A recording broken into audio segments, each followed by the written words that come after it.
Hey, sorry, I'm enjoying my coffee. Happy day 844 of What's She Up To Now. Sharon Horne-Ellstrom here at your service, chatting a little bit about taking business online, going from the offline brick and mortar world, the corporate world, the world of jobs and employees, or the world of small businesses in all different industries. I figured at least 27 different businesses and industries throughout my business ownership and corporate career. And of course, now I'm in yet another business, and I haven't counted the things I've done or tried online that would count as business attempts, but I'll do that one of these days. I just haven't been willing to fess up to all my trial and error on my online journey so far. But since I'm done at day 844, it hasn't been an overnight success. Guess what? No one is an overnight success. Anybody that you see that's an overnight success, you always need to dig into that and look at what's the real story. Because online, people show you what they want you to see. Just like watching a television show or a movie.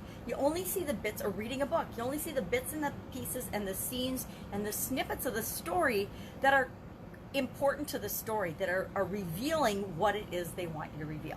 Unless, of course, you watch 844 days of my freaking videos, and then I just hop on, start talking, and tell it like it is. Or tell it like I see it, right?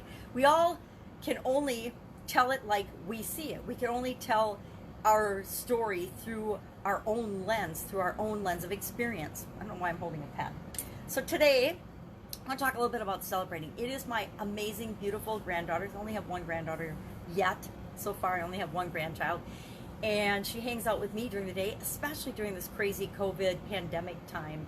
And today is her 5th birthday. I always say I have a 4-year-old granddaughter. It was a 3-year-old and a 2-year-old and a 1-year-old and then a baby. But now she's 5. She turned 5 today, and I'm so excited. She's hanging out with her mom, so I'll see her today because I've got to get her some presents. But I miss her because I'm so used to having her every day. But we hung out yesterday. Actually, we went to the state park yesterday. My son's been taking us to the state park since, I think I've mentioned I don't drive. So in the afternoons, we've been going to the state park, but not on Wednesdays because it's closed for maintenance during COVID. Actually, it's closed, but there's a ton of people out there, which is bad and good. They've got their summer help on, so there's a little more presence, but the park isn't really open. So there's been a lot of behavior that you wouldn't expect to see. Lots of people throwing trash around, lots of people just, being kind of goofy and crazy and disrespectful of nature and of the park itself, which I find heartbreaking because it's one of my favorite places in the whole wide world.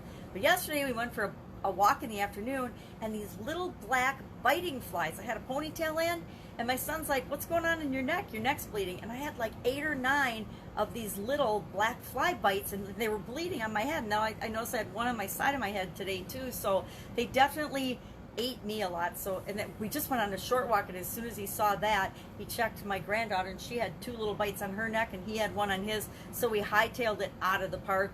Of course, did a little Google research about black flies and their bites, and we all took Benadryl, and we all went about our way. But we definitely hightailed out of the park. It turns they only last for like 4 or 5 days. It was super annoying, and I'm surprised that in all of the years that I've been going to the park, I have never, maybe because I wore hoodies or hoods or something, because there were guys in hoodies that we had warned about the black flies, and they're like, "Oh, we were just around there. There's no problem." See, now it itches now that I'm talking about it. But today I want to celebrate my amazing 5-year-old granddaughter, and I just want to celebrate all the people that have been doing the Get Up and Go challenge with me. It's awesome to see people doing what they can with what they've got right now. And I'm going to share in the Get Up and Go challenge today some people and their stories about how it's impacting them, what they're doing, how they're experiencing the COVID virus and the change. And I'm actually looking at and thinking about doing this going forward and doing Get Up and Go interviews as a regular part of my podcast. Now, I'm rebranding and changing and transitioning. You might have noticed I haven't been showing up as Pajama Grandma anymore. I think I had a robe on once in the last 2 months maybe that I've done my videos in. And I could be wrong about that. It might have been more than once, but the point is I'm just kind of pulling Pajama Grandma out of my repertoire. She was just a piece of me, and I actually think it was forcing me to stay small. It was forcing me to hide behind my robes, behind Pajama Grandma, and I'm like, all right, done that for 2 years. It's time to change and morph and do something different. So I'm actually in a group, in a mastermind group and an accountability group and a coaching group that we're working on our branding and cleaning it up. Now, if you've ever checked out any of my social media, and I've known this since I first came online, that it was a freaking mess, right? Because I joined Facebook when Facebook first started. So I've had 5,000 friends forever, and I've never gone in, and periodically I'll go in and I'll clean out some people because I make sure I want to friend certain people. But for the most part, I've never done that. It's not a targeted group of people. It's just 5,000 people that have come into my life and wanted to be friends, and I wanted to be friends. And originally, I remember when it first started, I thought it was so cool that we could have friends and meet people and be in contact with people all over the world. I mean, this is like when the internet first started and when Facebook first started, that I accepted and have a lot of international friends, a lot of foreign friends, because I think that's exciting. And I always wanted to travel the world. And so I thought, how cool would it be if you knew people all around the world and you could go all around the world and travel to different places. Now, I haven't gotten to do much traveling, but I definitely passed the travel bug on to my son, because he has been in many, many countries, like, I don't know, 34 or something, lots, which I think is a lot, since I've been in like 5, or well, and then some islands for cruises. But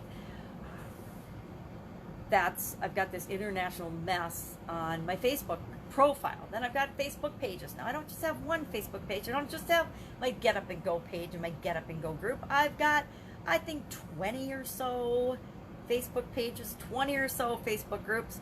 And what do you do with 20 groups? Most of them, absolutely nothing, right? What do you do with 20 pages? Absolutely nothing, because this is one of the first lessons that I broke. The first rules that I broke of the online world is you're supposed to pick one thing and go for that. Go all in on that. Become the genius and expert in that thing, the category king. And of course, I didn't want to do that, like so many people that I've worked with. We have got all these years of experience. We've done all these things. We can't possibly pick one or decide on one thing, so we have to do them all. What happens when you do them all? You are looking at 844 days of talking to people and sharing your experience with them, confessing that you screwed up for all that time because you tried to do more than one thing. So I'm in this branding group to really revamp, rebrand myself and what it is that I'm doing, and focus in on the one thing. Now, over the last year or so, I've been focusing and honing in more on challenges, because challenges have been my thing forever, and I've just finally committed to, okay, that's my thing, right? Not 8 billion things. Challenges aren't my thing. And this day and age, it's sort of appropriate and perfect that that's my thing, because that helps people get instant results really, really in days, not years. And that's really important for now, for always, but especially for now, when so many people are in this massive pivotal change, or I love that the word pivot has become so popular. It's really funny. I'm like, okay, pivot just means change, but pivot and pandemic sound really cool together. So maybe we'll start a dance, the pandemic pivot, if I could dance. Ooh, I'm spilling my coffee, getting too excited. So working on that. Get Up and Go challenge again, sharing stories today of people and what they're doing to pivot. If you are making a cool pivot and you'd love to be on the podcast, Get Up and Go podcast, or that'll be the series. I'm not sure what the name of my actual podcast is going to be. That'll come out of my branding coaching, because I definitely have help with certain things, and that's one thing. Finally smart enough to raise my hand and say, please help me. And so I'm going all in on that group. Let me know, though, if you want to be on the podcast, because I want to share people's stories of what they're actually doing. And you don't have to have figured it all out. I want to share that we don't decide something. I think if you learned anything from me, it's that I don't decide something and then go straight to the finish line. We go up and down and up and down. And we actually learn more from our failures than we do our successes. So I actually kind of get excited when I screw something up or when I fail at something now. Now, it wasn't always that way, but now it is, because I know that if I mess something up, then I'm going to look for a better solution. I'm going to keep moving until I figure it out. If I do something kind of good or okay the first time and I get an all right result, I might just go with that mediocre result and never look for a better solution or a better way of doing something. What else is going on? Fun challenge today, day 134 of the 365-day do one fun thing every day challenge. And today, it was a definitely maybe day, so we talked about that. Spitting image was the topic and the idiom that I'm doing today.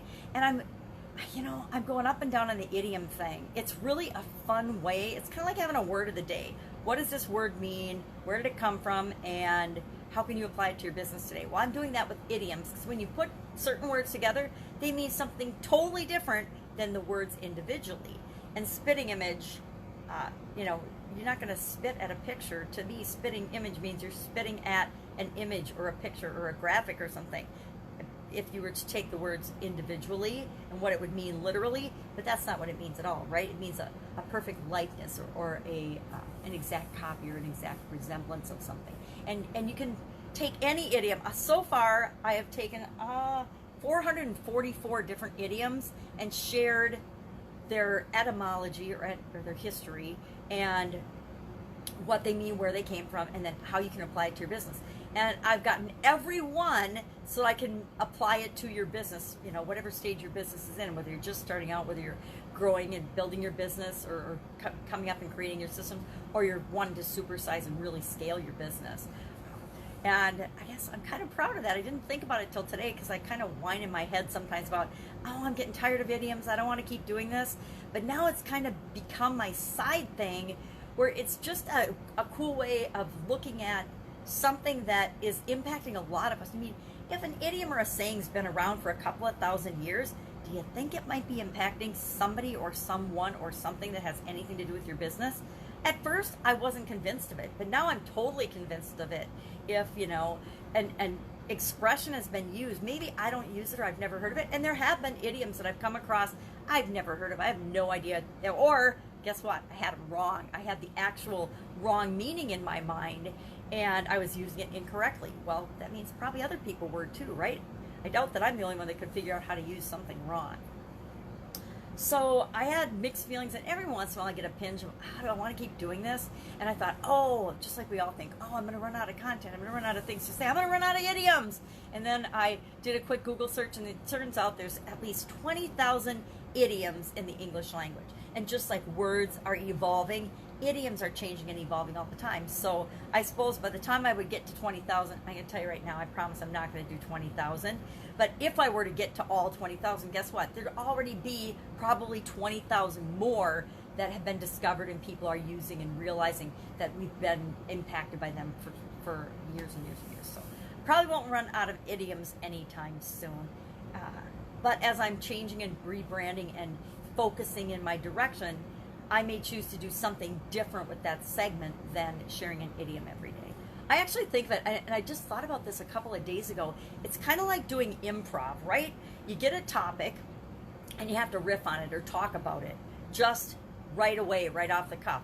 And I do pretty much the same thing with the idioms. I read the idiom, I read this little blurb. I actually started doing this when I was moving, and I'll show you the cover of the book without my Post-it notes on it, because I'm the queen of Post-it notes. Thank you, Father, who worked at 3M his whole career. As I was cleaning to move, I found this little book, Dictionary of Idioms, and there's 600 idioms in this, and I'm at 444, so it's getting down to kind of slim pickings, because I would just, at first, I would randomly pick a page, I would open up the book, and usually there's 5 or 6 idioms on a 2-page spread, and I would just pick one of those 6, and I would make that the topic for the day. I would read the little description. They usually have about a paragraph. They've got an example of the idiom, then they've got the meaning, and then the origin of it. Now, what I found is a lot of them don't have the origin, so guess what I do? I grab my phone and I Google it. I say, hello, Google, where did name is mud originate from? Where did the idiom name is mud originate from? And I would ask, and I'd find a little more information. And then I just share that. I share, okay, what's the idiom? Where did it come from? And what does it mean?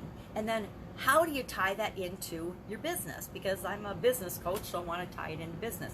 So it kind of started to be just this, like, it's like doing improv. You get a topic and you have to talk about it and riff on it. And it's been good from a personal development standpoint for me, as well as, you know, figuring out what do things mean? How do I tie them into what it is that I'm doing and teaching and wanting to share?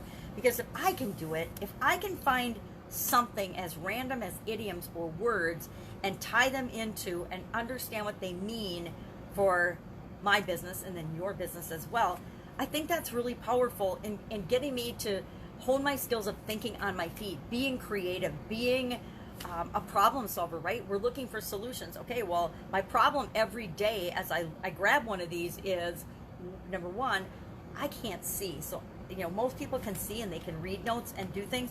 I can't see, so I don't have something that I can look at and cheat and help me to work on the idioms. I mean, I have to use a magnifying glass to even use to do these. Sometimes I pop them up on my big screen TV so I can read the meanings. Talking too much.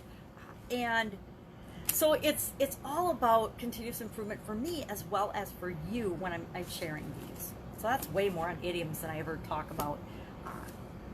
But like I said, I may or may not continue to do that. I am getting comfortable with SOAP being the acronym for how I teach people to do challenges and how we do challenges. I'm not sure that I'm there yet 100% with where I want to be with the Get Up and Go Challenge. Again, Get Up and Go Challenge just emerged out of the whole pandemic. I decided I've always been doing challenges, but I was teaching people how to do challenges to use them in their business, and I still do that.